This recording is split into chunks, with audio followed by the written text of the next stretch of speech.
Hello everyone, it's Mark Berman from TVMI. I'm sitting here with Scott Weinberger, the CEO and founder of Weinberger Media. Nice to have you back. I'm happy to be here. You're back. This is the second part of our conversation. And we were just talking in the first part. You were telling me all about Paula Zahn and her show, but let's go back a second in terms of what you were doing. So obviously you went from, you worked in law down in Broward County. Law enforcement. Law enforcement. And you got into the business of reporting about this. And you worked, you said, at the local station? Yeah, when I had moved from law enforcement to reporting, I really didn't have a lot of reporting skills. Right. But there was a news director at the ABC affiliate in West Palm Beach who saw something different in my approach and thought that we could, as a station, move the law enforcement or crime reporting to a new level. Right. Can someone with law enforcement background go to a scene of a crime and sort of relate to the audience what actually is going to happen there, right, and what's going to happen moving forward, instead of just being a general reporter who's saying what police are telling them. My perspective was, I'm going to tell you, I can't tell you everything that happened at the crime, but I'm going to tell you how the crime is going to be, the process of trying to solve the crime and every step that they take, and that really sort of took off early in my reporting days. And then when did you make the move here? Because you worked at WCBS and WNBC. Correct. Well, in 1998, I had an offer to come back to New York to work at WNBC, and I started my career in New York in '98, and I was there for almost 10 years. I had some great opportunities, some great stories, very proud of the work that I did back then. And then in 2005, I got an offer to move over to WCBS TV to become the chief investigative reporter there with an investigative unit, which solely focused on just investigative stories. And that is where I think I did my best work and won all of my Emmys. You won 3 Emmy Awards. Correct. Now, how did you get to here? How did this come about? Well, in 2007, I saw the nature of local news changing. But I'm still really heavily into investigative reporting, and thought, with the landscape of television changing, broadcast was really getting a lot of competition from cable networks. There was a small little network that was trying to become something, the little engine that could, so to speak, and that was Discovery ID, which had taken over Discovery Times channel. And watching them, I thought, wow, what a great platform to launch a national investigative show. Don't know if they would be interested in Scott Weinberger from WCBS, but certainly if I could find a way to tell these long formatted stories, not the 2.5-minute pieces I was doing in local news, but delve into these really intricate crime stories, kind of like Dateline does in 48 Hours does, Mark, but try to do it in a way where it's intelligent, compassionate storytelling. When I was a detective and when I had to go out and make these notifications to families, I really took a lot of emphasis on the victim. And I thought, what if we had somebody who was an excellent journalist, but someone who had a lot of compassion? Paula Zahn. Absolutely. So that's when I approached Discovery ID, with Paula's permission, of course, and said, I had this idea. And it was right in the beginnings of the decline, and the economic decline in 2009. And I was asking for millions of dollars. And the answers were, we'd love to do this, but how do we know it's going to work? And I said, it's Paula Zahn. I've got the experience as an investigative reporter. I've got the experience as a cop. I'm going to be able to tell the audience what we go through to solve these crimes. These are compelling crime stories, and we're going to tell them in a compelling way. And she did her first interview, and all the network executives were there.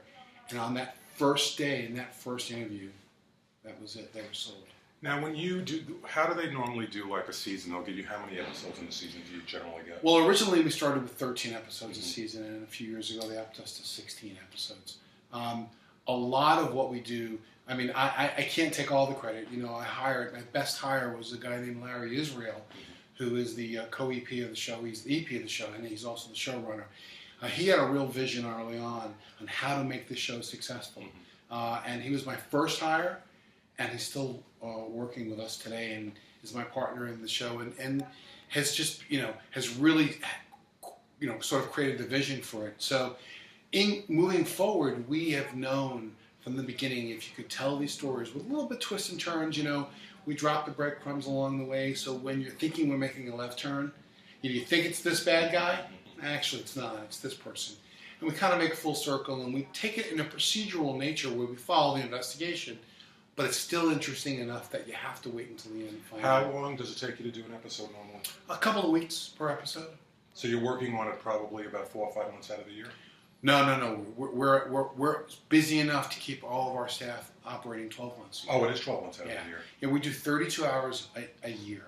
Oh, well, technically, because the way it's different now with TV. When you're saying a season, it's technically 2 seasons in 1 year. Well, it sometimes it stretches across the calendar year. Right. But it's between 11 to 14 Because you months. premiered in 2009? Correct. So you've been on the air now, you're, I guess, year 6? 2010. Yes. 2010, so it's like year 6. Because in the old days, you do a series, if you got a full season order, 22 episodes, that was your season. That's scripted. That's scripted, right. A little bit different here in sort of the documentary format. But we do about 32 hours a year, by the way, which is more than some of the other news magazines show that work for the big networks. Do you watch a lot of the competition? Are you a big news junkie? Do you watch, the CSIs? Do you watch the crime-solving scripted shows? That's a great question. I mean, do I watch competition? I do, only for the fact when I know that they're going to do a story that we've already done. Right. We tell our people here, if we're going to do a story that we're in competition with Dateline or 48 Hours or the other networks, we have to take it a step further. We have to advance the story. But outside of that, I don't really watch it that much. I find myself, I'm a huge hockey fan. Oh, yeah? Big Rangers fan. So I find myself watching a lot of hockey. I have a 10-year-old. So I find a lot of sports. But outside of that, not really a lot of other, sort of scripted television. Not your Blue Bloods like you probably expect, or not your CSIs.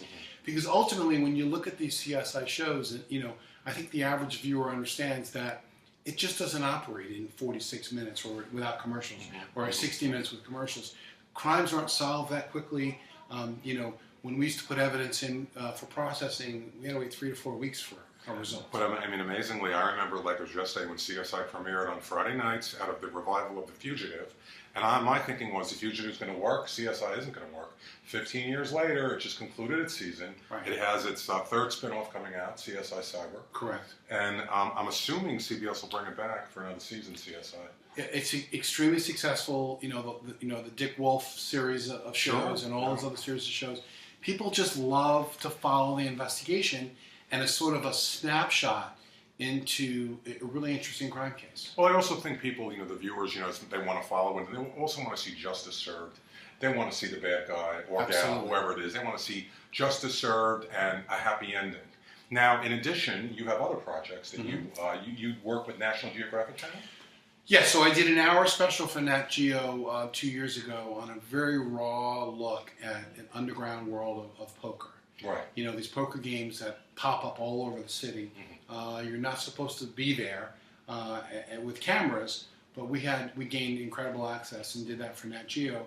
On the 4th of March, I launched a new show with CNBC, sort of under the same banner. It's called American Vice, and it takes a look at the billion-dollar world of underground gambling. What night is it going to air? Wednesday the 4th, which is 2 days after you air this, or the next day after you air this. Oh, okay. Well, how many episodes are you? Well, I'm doing 1 hour special. So the 4th, which is called, the American Vice is a series of stories, but it's not the same characters every time. It's various different worlds. And give us the date again. March 4th at 10 o'clock. March 4th at 10 o'clock. On CNBC. On CNBC. Anything else in the works? Anything? Well, I'm working on some interesting series. I had a great experience with Discovery Channel a few years ago of doing an hour on the CIA. And having to do the hour, it afforded me an opportunity to get top security clearance. Cool. It took a year to get it. And that has opened up a tremendous amount of doors for the company to do these sort of terrorism-based hours using the access that we have with our clearance. Sounds like a lot of interesting stuff coming up. Keeps us busy. We're getting into upfront season, so there'll be a lot of new programming announced. And I think, as always, one of the key themes for any of the broadcast networks and cable is all this crime solving. I think this is never going to end. I think, like I said, it pays, especially for television. It's what you have a solid company base based on this. Now, where do you live? Well, now I live in Westchester. Do you live in Florida? On days like today, absolutely. You know, Yeah, it was only 2 degrees the other morning. Is that, I mean... Yeah, it was, and my friends in Florida, my family in Florida were complaining it was 49. Right, right. You know, I just, the pace of New York City, I mean, here we are on 45th Street. You walk outside, there's so much going on.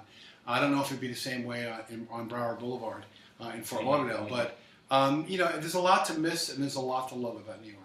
Well, I thank you very much for the time. I wish you all the success in the world, ongoing. I assume Paula Zahn is going to remain a mainstay where she is for years into the future. I think she'll second that notion behind us. I would think so. Thank you, Paula. Nice to see you. You look great as always. And I thank you. Thank you very much. Pleasure. You take care. And I am Mark Berman from TVMI, and I will see you back tomorrow.